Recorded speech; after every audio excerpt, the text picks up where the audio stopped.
Frères et sœurs, bonjour. Écoutez bien ce que le martyr du monde disait à propos de la Vierge Marie, comme il l'appelle, Myriam. On rappelle que cette personne était soi-disant protestante évangélique. Je mets la piste audio en français. C'est traduit par l'IA, mais c'est ce qu'il dit, hein. Il n'y a pas de faute. Écoutez bien. J'espère qu'on va bien entendre. Mais laissez-moi d'abord dire que je pense que nous, protestants et évangéliques, vénérons peu Marie. Elle était très importante. Elle était un réceptacle pour notre Seigneur et Sauveur. Je pense que nous, évangéliques et protestants, avons surcorrigé. Nous ne parlons pas assez de Marie. Nous ne la vénérons pas assez. Stop. Alors au début ça commence bien, il dit Marie était le réceptacle de notre Seigneur et Sauveur, ce qui est vrai. C'était un canal. Et là, il dit, nous ne la vénérons pas assez. Donc là, le martyr du monde, le martyr des chrétiens, de tous les chrétiens, hein, est en train de nous dire que nous devons vénérer Marie. Voilà. Déjà, on pourrait arrêter la vidéo ici, mais on va continuer. Marie était clairement importante pour les premiers chrétiens. Il y a quelque chose là-dedans. En fait, Non, Marie était importante pour les catholiques, car c'est un démon. Enfin, l'image qu'ils en ont est un démon. Décidément, frères et sœurs, je pense qu'on va faire ce partage hein, finalement sur la Reine du Ciel. Ça va peut-être en calmer plus d'un, parce que là, c'est terrible. Là, les premiers chrétiens, ils parlent de qui? Des martyrs de Fox? Les martyrs de Fox qui ont été brûlés, décapités, justement parce qu'ils ne voulaient pas se prosterner devant la Vierge Marie. Elle était importante pour eux. Non mais écoutez.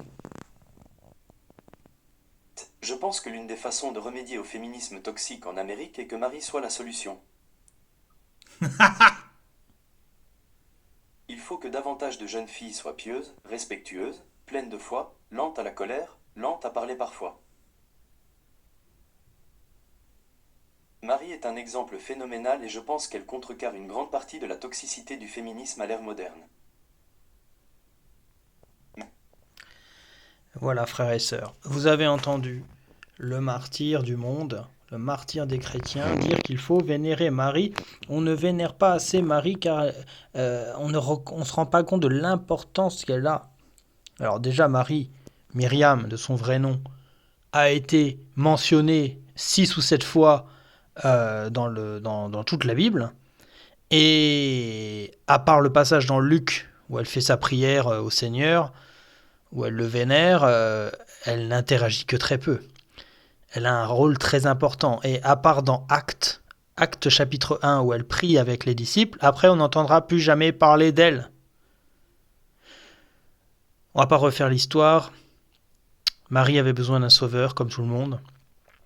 Elle était pécheresse. On ne vénère pas un homme ou une femme.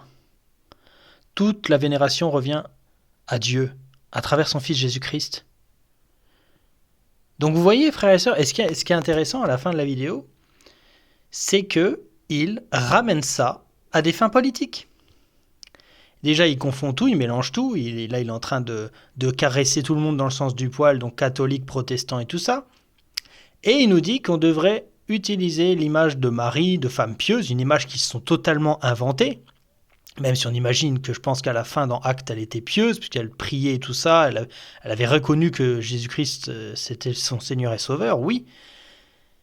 Mais il utilise cette image qu'ils ont d'elle, de cette fausse Marie, pour apporter des solutions aux États-Unis par rapport au féminisme et tout ça, des idées de droitard et tout ça, des trucs qu'on s'en fout, qui n'ont rien à voir avec la Bible.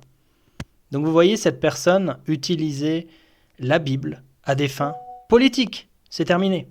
À quel moment ça a quelque chose, ça a un rapport avec Yeshua? Il n'y a absolument aucun rapport. C'est un blasphème, c'est une honte totale que des chrétiens, entre guillemets, osent comparer ce mec, voilà, il est mort, avec Étienne, qui est mort à cause du nom de Christ. Lui, il n'est pas mort à cause du nom de Christ, il est mort à des fins politiques.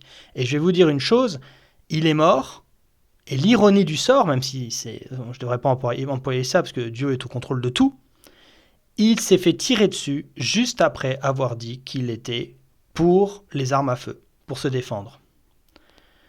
Celui qui combattra par l'épée mourra par l'épée. Voilà, est-ce qu'il y a quelque chose d'autre à ajouter? Je ne pense pas.